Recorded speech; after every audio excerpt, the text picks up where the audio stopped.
The mentality is a really simple one in the sense that the confidence comes from preparation. So when the game's on the line, I'm not asking myself to do something that I haven't done thousands of times before, right? So when I prepare, I know what I'm capable of doing, I know what I'm comfortable doing, and I know what I'm not comfortable doing. Right? And so in those moments, if it looks like I'm ice cold or not nervous, it's because I've done it thousands of times before. So what's one more time? The Mamba mentality simply means trying to be the best version of yourself. That's what the mentality means. It means every day, you're trying to become better. And it's a constant quest. It's an infinite quest.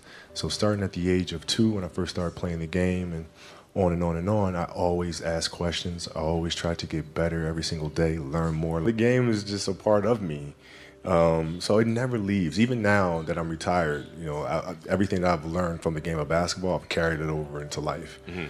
Like basketball's helped me be a better person. There's life lessons that are within the game, like communication, like unselfishness, like attention to detail, and empathy and compassion. Like all those things are in the game. And as an athlete, if we are aware of those things, it helps us become better human beings. If your job is to try to be the best basketball player you can be, right? To do that, you have to practice, you have to train, right? You want to train as much as you can, as often as you can.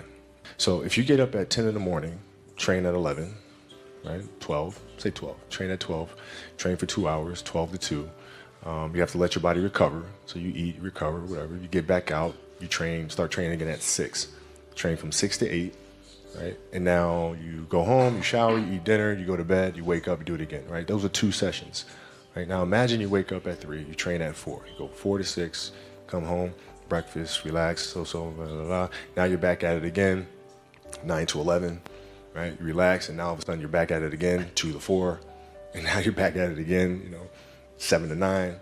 Look how much more training I have done by simply starting at 4, right? And so now you do that, and as the years go on, the separation that you have with your competitors and your peers just grows larger and larger and larger and larger and larger. And by year 5 or 6, doesn't matter what kind of work they do in the summer, they're never going to catch up because they're 5 years behind. Right? So it makes sense to get up and start your day early because you can get more work in. If I start earlier, I can train more hours. And I know the other guys aren't doing it because I know what their training schedule is. Right? So I know if I do this consistently over time, the gap's just going to widen and widen and widen and widen and widen, and they won't be able to get that back. So to me, it was just common sense and like thinking, how can I get an advantage? Oh, start earlier. I think it's just, it's just a matter of what's important to you. And what's important to you. For whatever reason, I felt like I didn't feel good about myself if I wasn't doing everything I could to be the best version of myself. If I felt like I left anything on the table, it would eat away at me. I wouldn't be able to look myself in the mirror. Right? So the reason why I can retire now and be completely comfortable about it, because I know that I've done everything I could to be the best basketball player I could be. And so that's where it comes from for me. You can't leave any stone unturned. The important thing to understand is you can't shortchange yourself. Like you're not cheating anybody but yourself. Right? I mean, you're tired. You're literally this far away from the line. Why would you not go that extra to touch the line? Right? So if I let him get away with that, right, all of a sudden he starts maybe to cheat something over here, right? Not give his best over here, not give his best over here.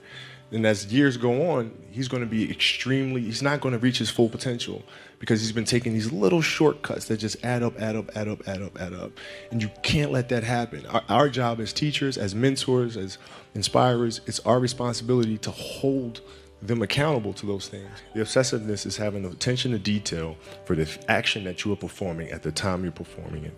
And if you can have that kind of focus, you can't help but to have a certain level of obsession or attention to detail. Whatever moments occur, good, bad, or indifferent, I can use those moments to propel me forward, use those as fuel to help me be a better player. So like if you're saying, okay, I'm gonna climb Mount Everest, you're at the bottom of the mountain and you look up and you're going, I'm not gonna climb Mount Everest, right?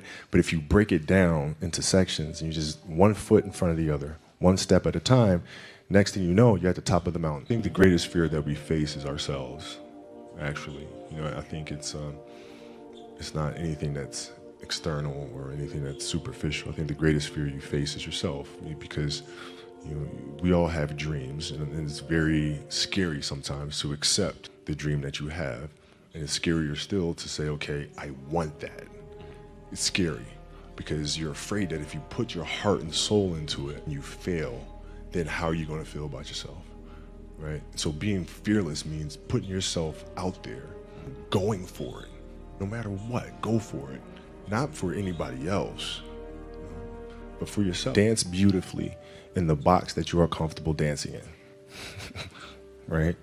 So like everybody's box is different. My box was to be extremely ambitious within the sport of basketball. Your box is different than mine, right? Every kid here has their own box, but it doesn't mean that your box isn't as beautiful as mine, right? Everybody has their own. It's your job to try to perfect it and make it as beautiful of a canvas as you can make it. And if you have done that, then you have lived a successful life. You have lived with Mamba mentality, right? So it doesn't mean you have to go out here and do all of these crazy things. I'll have to be like this person or that person. No, what are you comfortable being? What is it that you want to do with your life?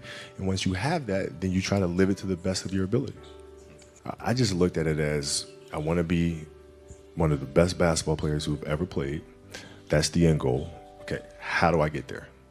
How do I get there? And every decision I made in my life was centered around the process of helping me eventually get there. You know what I'm saying? So I had that purpose. And once I had that purpose, every decision that I made was centered around that purpose. Then as I got older still, it became more about how are you inspiring others, right, to find themselves. That is the ultimate championship. So won 5 championships, that's great. Another team won a championship this year. Team's gonna win a championship next year. Those things come and they go.